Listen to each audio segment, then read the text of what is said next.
here at Maui Harbor on the south side of Maui. They call it freight trains. It hasn't been that big in over 20 years. In my whole life, I've never seen it break that big here. So hopefully something I can see again sooner than 20 years from now.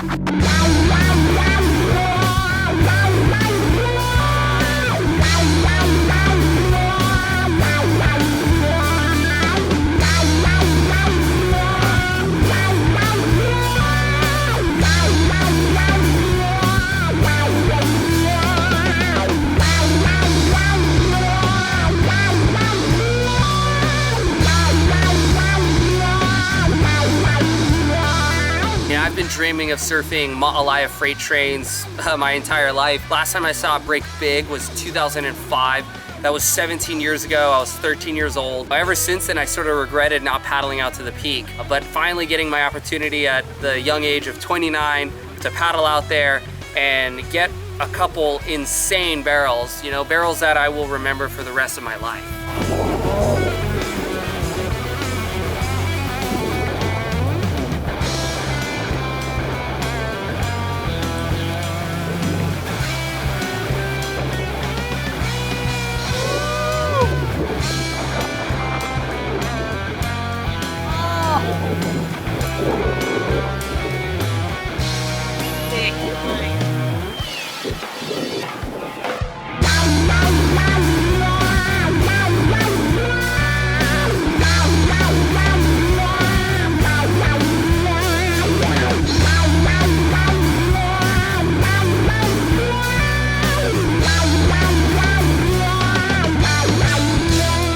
For me personally, I've only paddled out and surfed this wave maybe 4 or 5 times, and all those times it's only been maybe chest high to head high. I had no idea how the wave can be at its best. I've always heard the stories my whole life, but I've never actually seen it or got to surf it. So there's a few guys out there who surfed those swells years and years ago that have seen it, but for most of the island, that was a brand new experience. Yeah, it was like a surf trip here at home.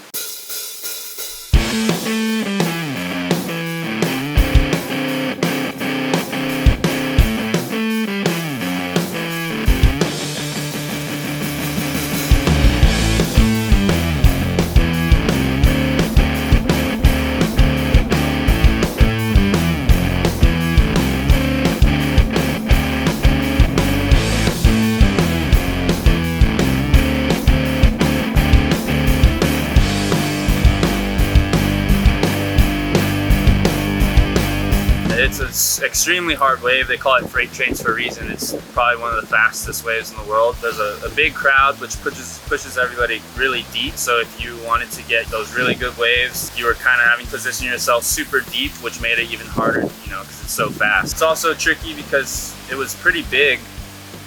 It's like 8 to 10 foot, so you wanted a big board maybe to paddle into the waves, but then you also want a smaller board because it's a really steep drop and you need to maneuver really well in the barrel. It's funny because you look at these waves and you could imagine riding smaller boards, but with the wind and the way that wave breaks and it lurches up, you need a lot of paddle power. It felt like I was taking out my pipe quiver.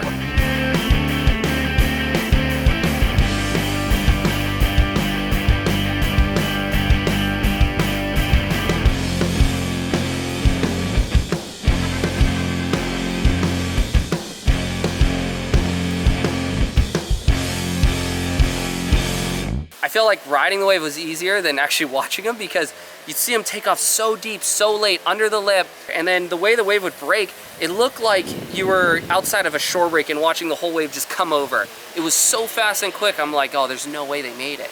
And then you look down the line and you hear everyone screaming and you see them kick out.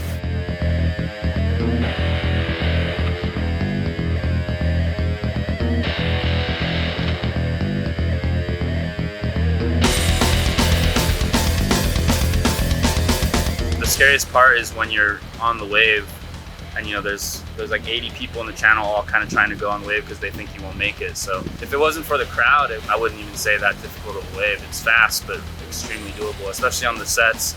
The bigger waves honestly go at a slower pace, so you could get insane barrels without even pumping all that much if you're in the right spot.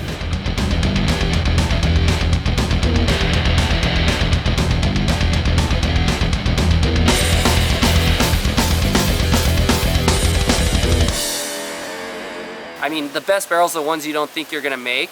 And Ma'alaya, of all the waves in the world, every single wave you don't think you're gonna make. And when you make it, it's the best feeling on earth. So that's why I would score this swell a 10 out of 10.